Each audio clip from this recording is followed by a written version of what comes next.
우리 옆에 있는 분 축복하며 인사하겠습니다. 얼굴이 해같이 빛나십니다. 빛나십니다. 얼굴이 해같이 빛나십니다. 얼굴이 해같이 빛나십니다.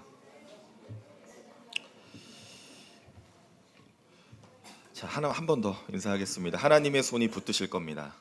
하나님의 손이 붙드실 겁니다. 하나님의 손이 여러분 붙드실 겁니다. 아멘. 정말 우리 일부 예배 드리시는 성도님들 얼굴이 해같이 이렇게 정말 빛나는 것 같아요. 어떻게 해같이 빛나는 분들만 일부 예배 오신 거죠? 네.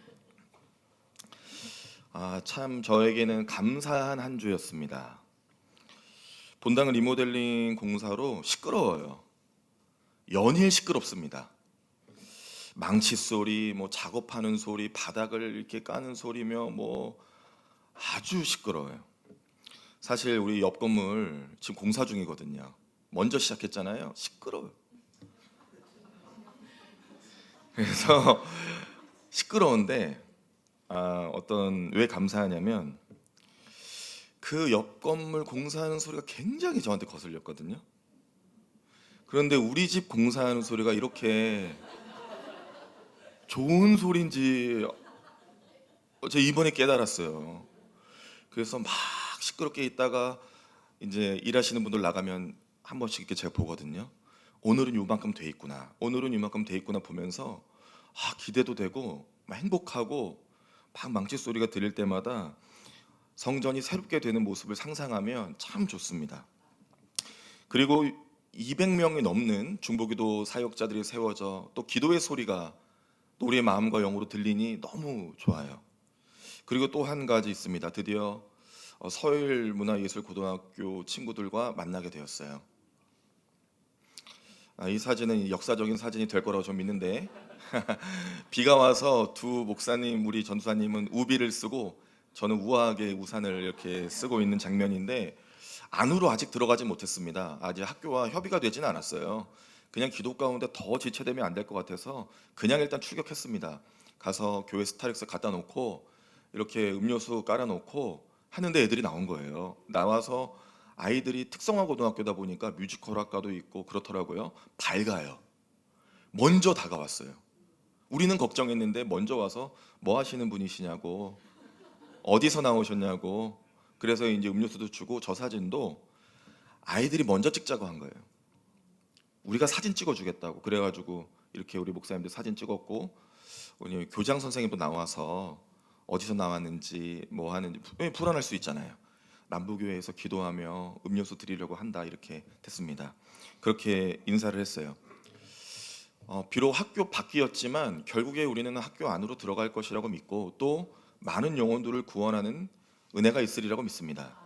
사실은 이 일은 제가 부임하기 전부터 하나님 저에게 주신 마음이었고 우리 교회에 지원 원서를 내기 전에 담임 목사 지원 원서를 내기 전에 교회 주변을 돌 때 보았던 학교입니다.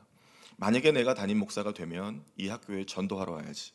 그것을 결정하고 오기 전부터 계획을 세웠었는데 1년 반이 조금 넘게 걸렸던 것 같습니다. 그래도 그 동안에 5개 학교에 우리가 학원 선교를 하고 이렇게 우리랑 가장 가까운 고등학교에 이제 한 발 내디딜 수 있어서 너무나 감사하고 기도를 부탁드립니다. 1940년 5월 13일 2차 대전 때 윈스턴 처칠 수상이 굉장히 역사에서 중요한 연설을 하게 되는데 그가 총리 취임 후에 했던 첫 하원 연설이었습니다. 그 주요 단어가 피, 땀, 눈물이었어요. 지금 우리는 연일 독일의 공습을 받고 있고 공격을 받고 있지만 영국과 연합군은 피와 땀과 눈물을 아끼지 않으며 승리할 것입니다 라고 외쳤습니다. 포기하지 않고 모든 걸 다 바쳐서 협력하자고 하는 이 윈스턴 처칠 수상의 연설이 온 영국 국민과 연합군에게 큰 감동으로 다가왔고 포기하지 않고 이 진정성 있는 연설을 통해서 싸워 결국에 승리했습니다. 여러분, 빠져나가야 할 출구가 보이지 않을 때 오히려 어디에 집중하고 무엇을 해야 되는지를 알려주는 중요한 사건이에요. 오늘 시편 95편은 다윗의 노래입니다. 사실 시편은 대부분 누가 지었는지 소재가 나와 있는데 오늘은 그것이 나와 있지 않지만 히브리서 말씀에도 보면 4장 7절에도 보면 이것은 다윗의 기록이라고 분명히 나와 있어요. 그래서 이것은 다윗의 시편입니다. 다윗이 온 유다 백성에게 오늘 뭐라고 말하냐면 오라고 합니다. 오라. 이것은 초청이죠. 무엇을 하기 위하여 오라고 부르는 거예요. 온 백성을 예배하자고 부릅니다. 여러분, 왕이, 한 나라의 왕이 온 백성에게 예배하자고 하는 왕, 너무 부럽지 않습니까? 너무 저는 이 장면이 아름답습니다. 그런데 그냥 예배하자는 게 아니에요. 감사와 찬양으로 하나님께 예배하자고 왕이 외칩니다. 그런데 오늘 6절에 보면 오늘 제목이기도 한데 여호와 앞에 무릎을 꿇자라고 하며 자기가 왕이 아니라 진정한 왕이시고 크신 분이 누구인지를 드러내고 있어요. 그분께 경배하고 무릎을 꿇자, 예배하자, 감사하자 이렇게 말합니다. 다윗에게는 이 중심이 늘 있었어요. 이 중심. 역대상 29장 11절입니다.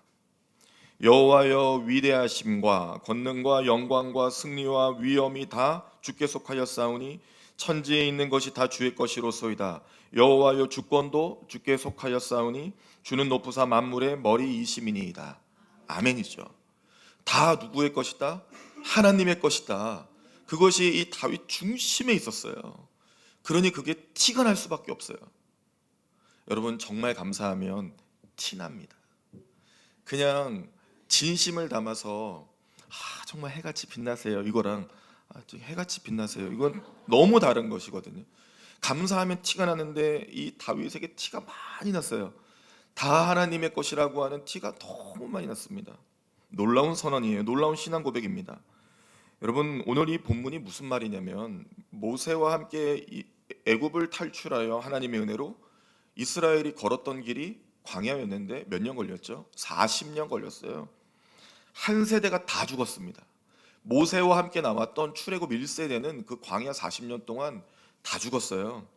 약속의 땅으로 갈 것을 기대하며 나왔는데 광야에서 다 죽어버렸습니다. 그러나 하나님은 그 40년 동안 그들에게 빛이 되어 주셨어요. 어두움에 빛이 되어 주셨고 굶주렸을 때 만나와 메추라기를 주셨어요. 불기둥과 구름기둥으로 인도해 주셨고 반석에서 물을 내주셨고 불가능의 강을 건너게 하시며 모든 기적과 이사를 다 행하셨습니다. 그럼에도 광야하면 떠올리는 단어 두 가지가 있어요. 자주 말씀드렸습니다. 원망과 불평이에요. 원망과 불평이 끝나지 않았습니다. 그럼 이 두 단어를 하나로 합치면 뭐냐? 불순종입니다. 하나님의 은혜를 경험한 자가 하나님의 은혜를 알면서도 하나님 말씀에 순종하지 않아 원망하고 불평하는 거예요. 그러나 오늘 다윗은 감사하자고 합니다. 예배하자고 합니다. 찬양하자고 하는 거예요. 여러분, 이 일을 다윗이 기억하고 오라고 하는 겁니다. 그냥 와서 예배드리자가 아니라 우리의 조상들이 하나님의 은혜를 경험하면서도 감사하지 않고 하나님 앞에 엎드리지 않았는데 와라. 그 마음이 아니라 새 마음으로 와라 이렇게 하는 겁니다. 자기 조상들의 원망, 불평, 불순종 8절에 보니 완악한 마음으로 나와 있는데 그것이 아니라 진정으로 꿇는 무릎, 참된 예배자의 마음으로 오라. 완전히 새로운 모습으로 오라 라고 하는 거예요. 사랑하는 여러분, 하나님이 날 구원해 주셨음을 믿으면서도 인생의 광야를 걸을 때 원망하고 불평하는 우리의 모습이 있습니다. 순종하지 못하는 나 자신을 발견할 때가 있어요. 하나님을 분명히 믿는데 나도 알고 옆에 사람들이 봐도 다 아는데 그런데 원망하고 불평하고 말씀에 순종하는 때가 있어요. 참 앞뒤가 맞지 않죠. 그렇기에 오늘을 사는 우리에게도 이 다윗의 초청이 굉장히 중요합니다. 오라, 오라. 하나님의 은혜에 감사하며 이 중심의 예배자로 겉으로 보여지는 껍데기 예배자가 아니라 진짜 예배자로 감사와 찬양을 드리는 마음으로 하나님 앞에 서는 그런 은혜가 오늘 있어야겠습니다. 자신을 돌아보고 결단할 수 있는 은혜가 있어야겠습니다. 과연 우리가 무릎을 꿇어야 할 하나님은 어떤 분이실까요? 첫째로 하나님은 구원의 반석입니다. 하나님은 구원의 반석이세요. 오늘 본문 1절에 보면 여호와께 찬양을 드리자. 그분은 구원의 반석 이렇게 나와 있어요. 여러분, 성경에서 반석이라는 단어가 자주 나오는데 그 반석이라는 단어를 자주 사용하는 사람이 다윗입니다. 왜 다윗은 이 반석을 이렇게 좋아할까? 왜냐하면 다윗은 전장의 인물이에요. 전장 속에서 왕이 되었고 왕이 된 후에도 전장을 누빕니다. 그렇게 전장 가운데서 가장 중요한 게 뭐냐면 견고한 요새예요. 견고한 요새가 있으면 숨을 피난처가 되고 또 공격하기 준비하는 자리가 됩니다. 견고한 요새가 아주 중요한데 바로 이 견고한 요새가 반석이에요. 반석. 다윗은 자기 삶을 통해서 하나님의 구원과 인도하심을 참 많이 경험했습니다. 많이 경험하세요. 하나님의 구원과 은혜를 여러분 많이 경험하세요.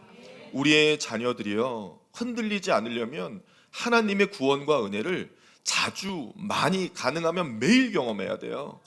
그래야 그것이 당연한 줄 알아요. 하나님의 은혜와 구원을 경험하는 일이 어쩌다가 있는 인생의 한두 번이 아니라 오늘도 내가 경험하는 일이라는 것을 깨닫게 되는 겁니다. 다윗이 그것을 알았어요. 그래서 자신이 사용할 수 있는 가장 위대한 단어, 가장 견고한 단어, 가장 높은 의미, 바로 반석을 꺼내 들고 하나님은 나를 구원하시는 요새이시다, 방패이시다, 도움이시다, 피난처이시다, 그 모든 말이 함축된 단어가 구원의 반석입니다. 고린도전서 10장 4절에 보면 저 반석, 그 반석은 곧 뭐라고 나왔죠? 그리스도라고 나와 있어요. 그러니 이 구원의 반석, 저 반석은 그리스도. 다윗이 고백하는 구원의 반석은 결국 영원한 구원의 반석이신 예수 그리스도를 가리키는 말입니다. 예수 그리스도를 가리키는 말을 지금 하고 있는 거예요. 자신이 알아서가 아니라 하나님을 진정으로 경외하니 그 중심과 마음이 이 땅을 온 인류를 구원하시는 예수 그리스도를 향할 수밖에 없는 거예요. 죄와 사망에서 구원하시는 전능하신 하나님을 지금 찬양합니다. 그래서 감사한 거예요. 여러분, 시편 50편 23절에 이런 말씀이 있습니다. 감사로 제사를 드리는 자가 나를 영화롭게 하나니 그의 행위를 옳게 하는 자에게 내가 하나님의 구원을 보이리라. 아멘이죠. 감사로 예배할 때 하나님의 구원을 경험할 수 있는 거예요. 그러니 이것이 얼마나 귀한 일인가요? 여러분, 사실 성경의 전 역사가 그럼에도 구원하시는 하나님의 이야기입니다. 인간은 첫 그 장면부터 죄를 지어요. 그리고 멈추질 않습니다. 그럼에도 하나님은 용서하시고 구원하세요. 이게 이해할 수 없는 은혜예요. 나 같은 죄인을 살리신 은혜가 성경 곳곳에 있습니다. 죄로 인해 400년 동안 종살이했던 이스라엘을, 그 애굽의 종노릇하던 이스라엘을 하나님께서 약속의 땅으로 인도해 주신 게 구원이죠. 그리고 광야에 있었지만 마실 물이 없을 때 물을 주셨고 갈 길을 몰랐을 때 길이 되어 주셨어요. 빛이 되어 주셨습니다. 하나님의 은혜로 먹을 수 있었어요. 입을 수 있었습니다. 공급이 끊이질 않았는데 다 죽은 거예요. 하나님의 은혜는 끊기질 않았는데 죽은 거예요. 그럼 왜 약속의 땅을 들어가지 못했을까? 불순종이죠. 은혜는 공급되고 있는데 그것이 은혜인지 몰라 감사하지 않고 죄와 불순종으로 일관하니 약속의 발을 딛지를 못하는 겁니다. 하나님을 결코 흔들리지 않는 여러분 구원의 반석이심을 믿으시기를 바랍니다. 이렇게 고백을 할 수 있어야 돼요. 하나님은 나의 구원의 반석입니다. 우리 같이 한번 해보실까요? 시작. 하나님은 나의 구원의 반석입니다. 아멘. 하나님은 나의 구원의 반석입니다. 흔들리는 상황 속에서도 내가 몸은 흔들리고 있는데 내 마음과 중심은 그렇지 않은 거예요. 하나님은 나의 구원의 반석. 여러분, 아주 견고한 대단한 바위 위에 내가 서 있다고 생각해 보세요. 바람이 불면 나는 흔들릴 수 있습니다. 그러나 그 견고한 바위는 흔들리지 않아요. 삶의 중심이 흔들리지 않으면 넘어지지 않습니다. 흔들릴 수는 있으나 넘어지지 않아요. 여러분, 작은 문제 혹은 큰 사건 앞에 혹시 놓여 계십니까? 그때 우리는 낙심을 만나요. 그러나 만약에 하나님이 진정으로 나의 구원의 반석이심을 고백할 수 있다면 낙심이 아니라 믿음을 선택할 수가 있습니다. 여러분, 풍랑을 잠잠케 하실 뿐만 아니라 그 풍랑을 창조하신 이가 나와 함께 삶의 배 안에 계신데 난 여전히 두렵고 염려가 많고 이거 어쩌지? 이 낙심하고 그런 모습을 발견할 때가 있습니다. 예수님의 제자들이 예수님과 함께 작은 배 안에 계셨어요. 예수님 주무시고 계셨습니다. 그런데 풍랑을 만나죠. 그때 제자들이 혼비백산합니다. 난리 났어요. 이제 곧 죽을 것 같습니다. 예수님이 옆에 계신지 뭐 주무시고 계신지 뭐 알지도 못해요. 그런데 주님은 어떤 분이십니까?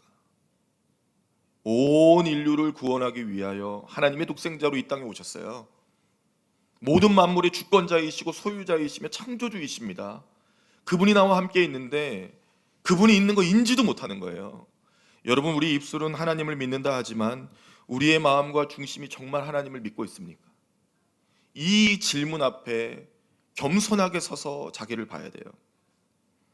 곁에 계시다고 생각은 하는데 믿지를 못하는 겁니다. 이게 어떤 단어로 표현되는지 아십니까? 의심입니다. 하나님을 의심하는 거예요. 그러면 걱정과 염려와 두려움이 앞섭니다. 나는 엎드려졌구나, 난 넘어졌구나 생각하는 거예요. 아닌데 하나님이 나의 구원의 반석이신데 어떻게 자녀가 엎드려집니까? 넘어집니까? 흔들릴 수는 있으나 하나님이 붙잡으시면, 하나님이 견고하게 우리를 붙잡으시면 우리가 구원받고 오늘도 구원받을 수 있는데요. 시편 37편 23절과 24절의 말씀입니다. 여호와께서 사람의 걸음을 정하시고 그의 길을 기뻐하시나니 그는 넘어지나 아주 엎드러지지 아니함은 여호와께서 그의 손으로 붙드심이로다. 아멘입니다. 구원의 반석, 다윗은 이것을 안 거예요. 경험한 겁니다.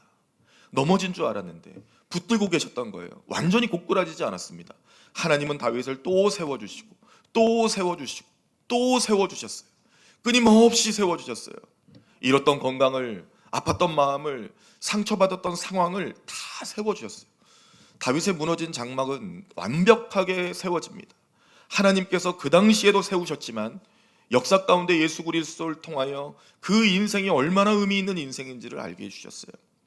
사랑하는 여러분, 구원의 반석이신 하나님이 나를 붙드시면 하나님이 항해의 키를 잡고 가는 배 안에 우리가 타는 겁니다. 파손되지 않아요. 넘어지지 않습니다. 여러분, 그 흔들림 가운데서도 나와 함께 하시는 이가 누구인지 알면 감사하게 됩니다. 감사로 나아가고 입술에 찬양이 멈추질 않아요. 감사와 찬양이 있는 예배자로 오늘을 살게 됩니다. 그래서 다윗은 온 백성에게 말하는 거예요.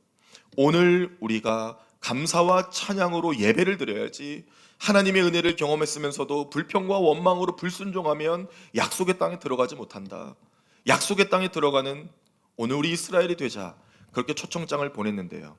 우리도 받아야 될 초청장이 아닐까 생각이 듭니다. 여러분, 하나님은 구원의 반석이십니다. 그리고 두 번째로 다윗이 말하는 하나님은 크신 하나님입니다. 크신 하나님. 3절이죠. 여러분, 세상은 참으로 넓고 대단하죠. 인류의 위대한 인물들이 있습니다. 역사에 기록된 인물들이 있어요. 그리고 그 인류의 역사 가운데 축적된 지식, 지혜, 그리고 놀라운 속도로 과학은 발전하고 있어요. 세상은 변하고 있습니다. 도저히 따라잡을 수 없어요. 어제의 뉴스와 오늘의 뉴스는 내가 동시대에 살고 있는지 의심이 듭니다. AI 시대를 살고 있어요. 정확히 뭔지는 모르겠지만 엄청난 속도로 발전하고 있습니다. 향후의 인류는 지금보다 더 빠르고 다양한 가치와 일들로 우리 삶이 적셔져 있을 거예요. 우리 자녀들은 우리가 상상할 수 없었던 세계를 살게 될 겁니다. 그러니 얼마나 대단해 보이겠어요. 세상의 가치와 일들과 변화가 얼마나 커 보이겠습니까? 그러나 다윗의 위대한 믿음은 여기 있어요. 세상이, 인류가 그 무엇이 힘과 권력이 아무리 커 보인다 할지라도 하나님보다 크지 않다.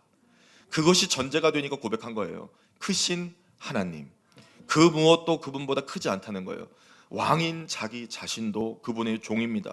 그래서 3절과 오늘 본문 5절까지는 위대한 고백이 나와요. 제가 볼 때는 인간이 할 수 있는 최고의 고백들이 오늘 등장합니다. 여호와 하나님, 여호와 하나님, 누구의 도움이 아니라 홀로 계신 살아계신 전능자, 그런 뜻입니다.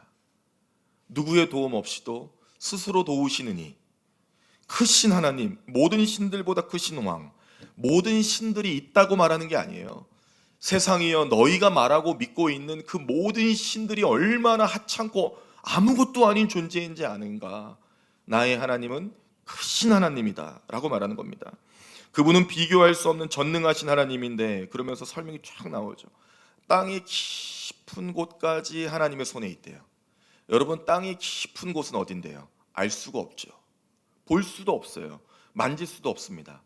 인간이 도달할 수 없는 영역에 하나님은 그것을 창조하시고 만지고 있다는 거예요. 전능하신 하나님을 이렇게 찬양하는 겁니다. 어떻게 이렇게 찬양을 할 수 있을까? 인간이 닿을 수 없고 만질 수 없는 영역, 그리고 산들의 높은 곳까지도 다 하나님의 소유예요. 아무리 인간이 높이 올려다 본들 저 하늘 꼭대기까지 닿아 있는 산봉우리를 볼 수가 있을까요? 하나님은 그것을 만드신 이고 그 위에 계신다는 거예요. 왜냐하면 모든 소유권이 다 하나님께 있다는 겁니다. 땅도 바다도 육지도 다 왜?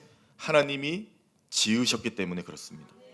그러니 지금 다윗이 말하는 크신 하나님은 창조주 하나님을 말씀하는 거예요. 하나님의 사람들이 어떤 마음으로 감사와 찬양을 드려야 하나? 오늘 나를 지으신 이가 하나님이시기 때문에 감사해야 되고 찬양해야 되는 겁니다.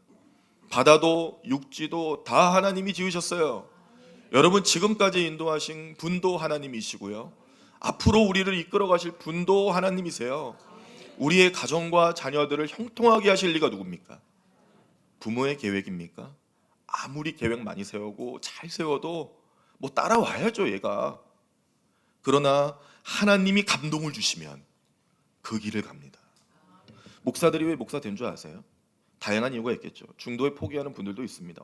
어떤 상황들이 있겠죠. 그러나 제가 아는 그래도 많은 목사님들은 하나님이 부르셔서 왔대요. 저도 그랬고, 하나님이 부르시니까 뭐 가는 거죠. 뒤를 돌아볼 수도 없고 옆을 돌아볼 수도 없어요. 누군가 그러더라고요, 주중에. 목사님 너무 그렇게 열심히 하시는 거 아니냐고. 아니요, 너무 부족해요. 시간이 더 있었으면 좋겠어요. 24시간이 아니라 36시간 있었으면 좋겠어요. 열심히 달려야 되는데 달리지를 못하는 거예요. 하나님 부르셨으니까 가는 겁니다. 같이 가시죠. 아멘 하셨어요? 같이 가시는 겁니다. 그렇게 우리가 잘 부르는 찬양이 있어요. 나를 지으신 이가 하나님, 나를 부르신 이가 하나님, 나를 보내신 이도 하나님, 나의 나된 것이 다 하나님의 은혜입니다 라고 고백해요. 여러분, 지으시고 부르시고 보내신 하나님, 내가 오늘 죄인으로 살지 않고 하나님의 부르신 백성으로 보내신 자녀로 살 수 있도록 나에게 은혜를 주셨으니 그분이 얼마나 크신 분이에요. 누가 나를 용서하고 누가 나를 구원합니까? 크신 하나님이시니까. 온 세상과 만물과 모든 걸 창조하셨으니 나를 이게 너무 감사했던 거예요, 다윗이. 그래서 오라 초청하는 거예요. 그 하나님을 우리가 경배하자. 그런데 그분은 우리가 감히 볼 수 없는 너무 크신 분이니 어차피 볼 수 없으니 우리를 지으신 여호와 앞에 무릎을 꿇자. 여러분 아십니까? 무릎을 꿇으면 보여요. 무릎을 꿇으면 보입니다. 너무 사랑하면 무릎을 꿇어요. 그러면 그 꿇은 무릎 속에 다 느껴지고 보이는 거예요. 최고의 마음, 중심이 있는 예배자 우리를 초청합니다. 마음의 무릎을 하나님 앞에 꿇어야 돼요. 완악한 마음, 교만한 마음이 아니라 하나님 앞에 겸손하게 무릎을 꿇어야 합니다. 자기 존재, 그리스도인의 정체성이 그때 확립되는 거예요. 어떻게 살아가야 될지에 대한 인생의 방향이 결정됩니다. 하나님 앞에 마음의 무릎을 꿇어야 돼요. 그러면 어떤 관계가 형성되는가? 하나님이 크신 하나님이면 나는 너무 작은 존재가 되는 거예요. 하나님은 목자, 나는 양, 이렇게 다윗이 오늘 표현합니다. 나는 하나님께서 그러나 그냥 양이 아니다. 다윗은 참 특별한 사람이에요. 자기를 그렇게 철저하게 낮추면서도 너무 소중하게 말해요. 나는 하나님이 돌보시는 양이다. 다른 거죠. 저 세상의 목자가 기르는 양이 아니라 나는 하나님이 친히 하나님의 그 바다와 육지를 창조하신 손으로 나를 돌보시는, 나는 그런 양이다. 그러니 이 양은 시작도 끝도 목자로 시작되고 끝도 목자로 맞춰요. 목자의 절대 주권을 인정하고 목자의 소리만 듣습니다. 이리 와, 그러면 가는 거예요. 가만히 있어, 가만히 있는 겁니다. 먹을까? 먹는 거예요. 그렇게 가만히 있고 따르는, 바로 이것이 음성을 듣는 거예요. 여러분, 하나님의 음성을 듣는 것은 내 주장을 펼치는 것이 아닙니다. 하나님이 뭐라고 하시는지를 귀 기울이고 하나님이 어떻게 하라고 하는 걸 듣는 거예요. 그러면 돼요. 부모님들이 그러잖아요. 야, 내가 너 다 좋으라고 하는 거야. 엄마 말만 들으면 잘 되는데 왜 이렇게 말을 안 듣냐. 그럴 때 있잖아요. 양이 그런 거예요. 목자의 말을 잘 들어야 토실토실 잘 자라고 양털도 최고급 양털로 되지 않겠습니까? 하나님의 백성, 하나님의 자녀됨의 본질은 무엇이냐? 크신 하나님을 믿고 고백하는 겁니다. 그러한 은혜가 저와 여러분에게 있기를 바랍니다. 그리고 여러분, 셋째로, 하나님은 순종을 기뻐하는 분입니다. 순종을 기뻐하세요. 자, 여기서 점검. 첫째, 하나님은 어떤 분이요? 구원의 반석. 잘하셨어요. 두 번째, 하나님은 크신 하나님. 세 번째, 하나님은 무엇을 기뻐하세요? 순종을 기뻐하는 분입니다. 잘하셨어요. 아침부터 기억력이 엄청 좋으시네. 여러분, 하나님은 다윗의 중심을 보셨어요. 그 마음이 다른 이들처럼 완악하지 않았습니다. 여기서 우리 성경의 중요한 원리가 적용이 됩니다. 완악한 것은 불순종이에요. 그런데 그 다윗 중심에 있는 건 완악함이 아니었어요. 순종하여 하나님을 기쁘게 하는, 하나님 마음을 시원하게 해드리는 그런 마음이 있었어요. 제가 이번 주에 왜 기뻤냐? 서일문화 예수고등학교 가자고 저 부임하면서부터 얘기하고 기도했습니다. 그런데 다 우리 김정은 목사님 그러는 거예요. 목사님 가겠습니다. 무슨 방법이 있는데, 그 전에는 우리가 막 전략을 연구하고 목사님도 저에게 이런 방법도 제시하고 그러다가 아무 방법도 없어요. 제가 원했던 거예요. 방법이 있어서가 아니라 그냥 가면 돼요. 그러면 하나님께서 길을 열어주실 거예요. 그렇게 먼저 가겠습니다 했을 때 마음이 시원했어요. 너무 좋았어요. 이럴 땐 이렇게 되는데 너무 좋았어요. 그래서 생각했습니다. 야, 내가 이렇게 기쁜데 내가 만약 하나님 앞에 이렇게 반응한다면 하나님은 얼마나 기뻐하실까, 이런 생각을 했습니다. 이스라엘은 완악했어요. 그러면서 오늘 8절 이하에 보면은 무리바와 마사, 같은 사건이죠. 다툼, 시험, 뭐 그런 단어들입니다. 광야에 물이 없었어요. 이스라엘이 하나님을 원망합니다. 이끌고 있는 모세와 대제사장 아론, 모세의 형을 원망해요. 하나님을 원망한 거예요. 그러면서 묻습니다. 하나님이 어디 계십니까? 라고요. 인도하시고 기적과 이사와 빛이 되어주시고 능력 되어주셨는데 물이 없으니까, 목이 마르니까, 갑갑하니까, 죽을 것 같으니까 하나님이 어디 있냐고 따지는 거예요. 하나님은 이들을 향하여 뭐라 말씀하셨냐면 너희가 나를 시험했다 라고 하셨어요. 그럼에도 물을 주셨어요. 모세에게 명하여 반석을 쳐서 물을 주셨으나 말씀하시는 거예요. 너희가 나를 시험했다. 너희는 이제 가나안 땅, 약속의 땅으로 들어갈 수 없다라고 말씀하십니다. 하나님을 온전히 신뢰하지 못하고 그분의 말씀에 순종하지 않은 완악함. 불순종은 완악한 마음이에요. 오늘 8절, 그때를 되새기며 너희 마음을 완악하게 하지 말지어다라고 말합니다. 하나님의 말씀에 순종하라. 오히려 교만하지 말고, 하나님 시험하지 말고, 과연 너희 속에 있는 게 무엇인가 묻는 거예요. 우리에게도 묻는 겁니다. 여러분 속에 무엇이 있습니까? 진정으로 내 속에 있는 게 뭐냐고요. 하나님이란 이름은 말하고 예배는 드린다고 하고 나 오늘 교회 간다고는 하는데 진정으로 내 속에 있는 게 무엇인지를 확인하셔야 돼요. 여러분, 저도 날마다 이것을 확인하려고 애쓰는데 이게 얼마나 어려운지 몰라요. 이스라엘은 고생의 40년을 걸었습니다. 그러나 10절에 보면 오히려 하나님께서 40년 동안 그 세대로 인해 근심하셨대요. 그러니까 이스라엘은 착각을 한 거예요. 우리가 고생했다라고 생각한 거예요. 그러나 아니죠. 그 40년 동안 먹이시고 입히시고 은혜를 베푸시는 그 하나님이 근심하신 거예요. 하나님이 근심하신 40년. 여러분, 우리가 인생의 광야를 걸을 때 왜 나는 이렇게 어려울까? 왜 나는 이게 고통받을까?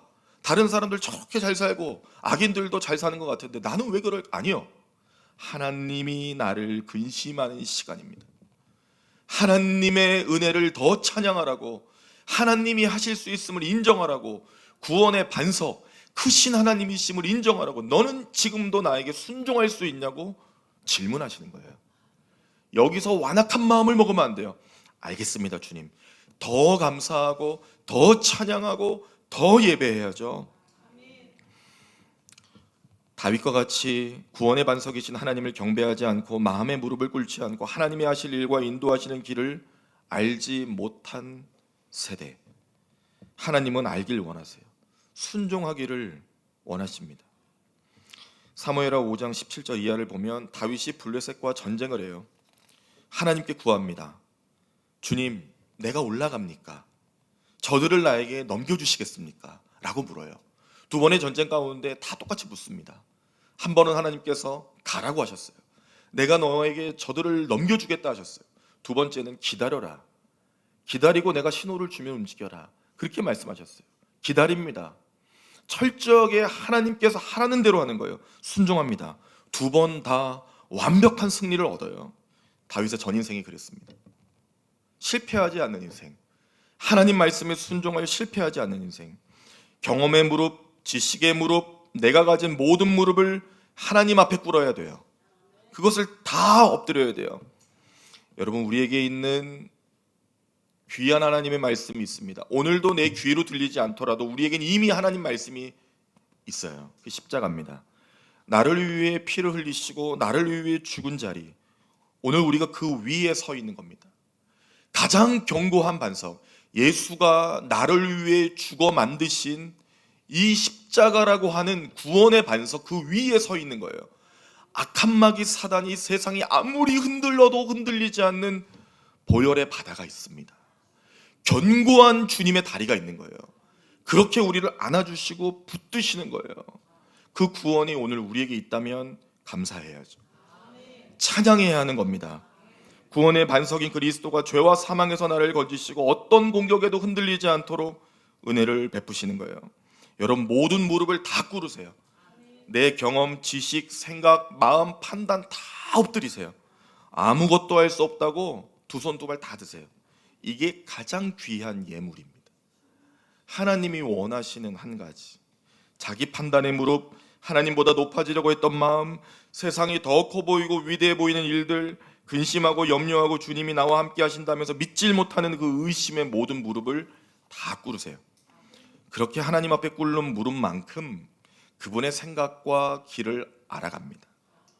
오늘 그렇게 말씀하시거든요. 11절과 12절에 보면 그들이 마음이 완악하여 내가 할 일을, 내 마음을, 내 길을 알지 못한다는 거예요.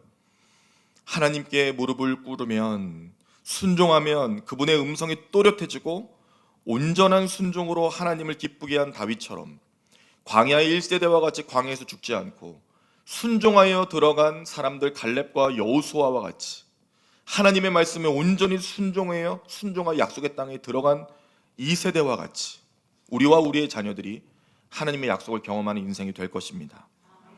사랑하는 여러분, 무릎으로 길을 찾으세요. 무릎을 꿇어 길을 찾으세요. 그리고 눈물을 흘려 기도하며 방향을 바라보십시오. 그리고 기도로 걷는 인생이 되시기를 바랍니다. 기도하겠습니다. 하나님 아버지, 감사합니다. 하나님의 은혜가 아니면 오늘도 우리는 예배할 수 없는데 하나님 우리를 부르셔서 어떠한 마음으로 예배하며 삶을 살아가야 되는지 말씀해 주시니 감사합니다. 구원의 반석이신 여호와 하나님, 크신 하나님, 또 우리의 순종을 기뻐하시는 하나님, 어떤 상황 가운데서도 우리로 하여금 낙심하지 않고 구원의 감격과 은혜로 살아갈 수 있도록 붙잡으시는 십자가의 무한한 공로가 있기에 오늘도 이 말씀을 붙잡고 용기 내어 살아가겠습니다. 이 말씀을 듣고 결단하는 온 성도들 가운데 하나님의 놀라운 구원의 역사와 은혜의 강물을 흘려 보내 주옵소서. 주님, 무릎으로 길을 찾고 눈물로 방향을 바라보며 기도로 걷는 인생 되도록 축복하여 주옵소서. 모든 말씀 예수님의 이름으로 기도합니다. 아멘.